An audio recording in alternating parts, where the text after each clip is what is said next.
Hi guys, आप लोग कैसे हैं? उम्मीद करती हूँ आप लोग सब अच्छे होंगे और अच्छे भी रहना चाहिए।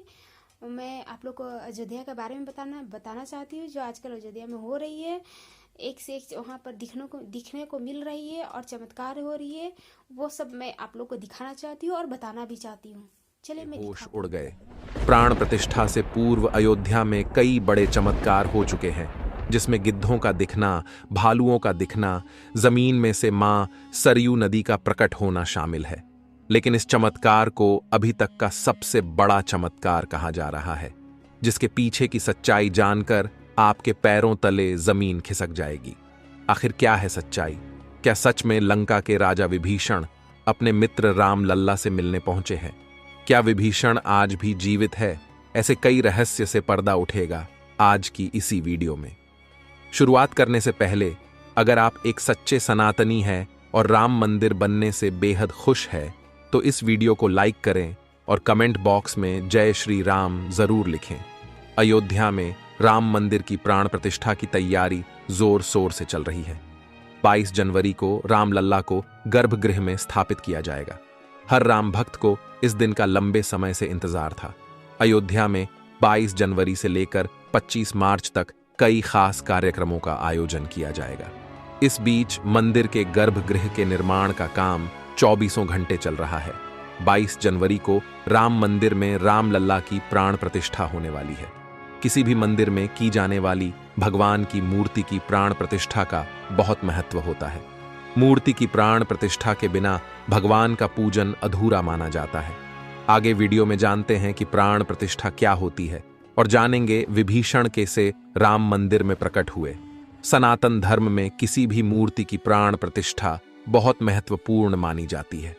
प्राण प्रतिष्ठा मूर्ति स्थापना के समय किया जाता है। किसी भी मूर्ति की स्थापना के समय उस प्रतिमा रूप को जीवित करने की विधि प्राण प्रतिष्ठा कहलाती है। प्राण शब्द का अर्थ जीवन शक्ति और प्रतिष्ठा का अर्थ स्थापना होता है। ऐसे में प्राण प्रतिष्ठा का अर्थ जीवन शक्ति की स्थापना करना या देवता को जीवन में लाना होता है। बिना प्राण प्रतिष्ठा के कोई भी मूर्ति पूजा के योग्य नहीं मानी जाती है। मान्यता है कि प्राण प्रतिष्ठा के जरिए मूर्ति में जीवन शक्ति का संचार होता है और वह मूर्ति देवता के रूप में बदल जाती है। अर्थात अब साक्षात प्रभु श्री राम अयोध्या राम मंदिर में निवास करने वाले हैं। और जब स्वयं प्रभु एक बार पुनः अयोध्या आ रहे हैं, तो उनके प्रिय मित्र व भक्त विभीषण कैसे पीछे रह सकते हैं? क्योंकि जब प्रभु श्री राम ने रावण का वध किया था, लंका पर विजय पाई थी और पुष्पक विमान के जरिए जब वह फिर से अयोध्या लौटे थे, तब प्रभु श्री राम के साथ विभीषण जी भी अयोध्या आए थे और कई दिनों तक अयोध्या में ही रुके थे। इसके बाद उन्होंने लंका का राज सिंहासन संभाला और लंका के राजा बन गए। यानी प्रभु श्री राम की भक्ति उनके लिए बहुत भाग्यशाली साबित हुई है, क्योंकि जो राम की शरण में आ जाता है उसका उद्धार निश्चित है। लेकिन क्या विभीषण आज भी जिंदा है? इसका जवाब आपको आगे की वीडियो देखकर पता चलेगा। हिंदू धर्म की पौराणिक कथाओं के अनुसार माना जाता है कि 8 महान विभूतियां आज भी सशरीर जीवित हैं, जिनमें से कुछ रामायण काल के हैं तो कुछ महाभारत काल के, तथा कुछ विभूतियां उससे भी पहले के काल से आज तक जीवित हैं। पौराणिक मान्यता के अनुसार विभीषण, अश्वत्थामा, बलि, वेदव्यास, हनुमान जी, कृपाचार्य, भगवान परशुराम और मार्कंडेय ऋषि चिरंजीवियों में शामिल हैं। चिरंजीवी का अर्थ होता है जो सृष्टि के अंत तक जीवित रहे और जिसकी उम्र भी ना बढ़े, और विभीषण भी इन्हीं चिरंजीवियों में से एक है, जो आज भी इस धरती पर मौजूद है और अनंत काल तक जीवित रहेंगे। लेकिन यह वरदान आखिर उन्हें किसने दिया, यह बड़ा जानने का विषय है। भगवान राम के अनन्य भक्त विभीषण बाल्यकाल से ही धर्मपरायण रहे। वह अपने बड़े भाई रावण के धर्म विरुद्ध कार्यों का विरोध भी करते थे।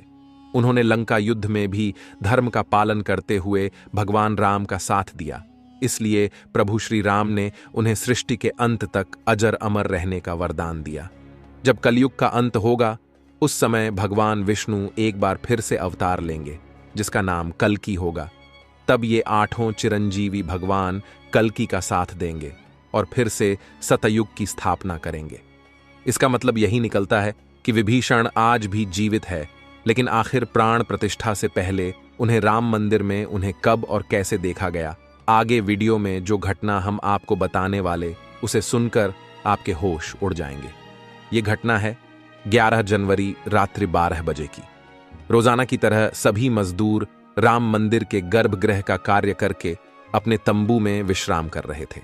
तभी मजदूरों को मंदिर के अंदर से प्रभु श्री राम के नाम जाप की ध्वनि सुनाई दी। अभी किसी भी अन्य व्यक्ति को रात्रि के समय राम मंदिर में घुसने की अभी अनुमति नहीं है। तब उन्हें ऐसा लगा कि शायद किसी आसपास के मंदिर द्वारा उन्हें ध्वनि सुनाई दे रही होगी, तो सभी मजदूर रात्रि में वापस सो गए। लेकिन सुभाष नाम के एक मजदूर को लगातार यह बात खटक रही थी। उसे वह आवाज राम मंदिर से ही आती प्रतीत हो रही थी, तो उसके मन में जानने की उत्सुकता हुई।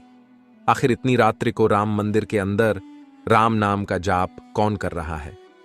उसने अपने साथियों को उठाना चाहा, लेकिन सभी गहरी नींद में थे।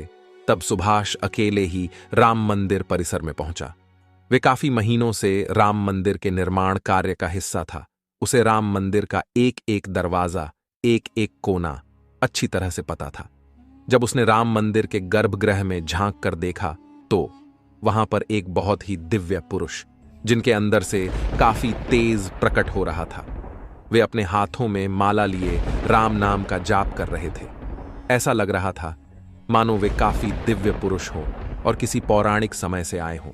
उनके बैठने का तरीका और उनका अंदाज राजाओं की तरह मालूम पड़ रहा था। सुभाष ये नजारा देखकर दंग रह गया।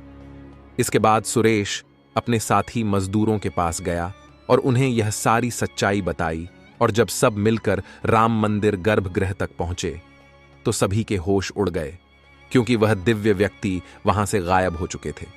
चूंकि रात्रि का समय चल रहा था तो सभी लोग सुभाष की बातों को भ्रम समझ रहे थे और कोई भी उसकी बात को मानने को तैयार नहीं था। लेकिन सुभाष जानता था उसने जो देखा है वह बहुत बड़ा चमत्कार है। लेकिन उसके मन में एक ही सवाल था कि रात्रि 12 बजे राम मंदिर में राम नाम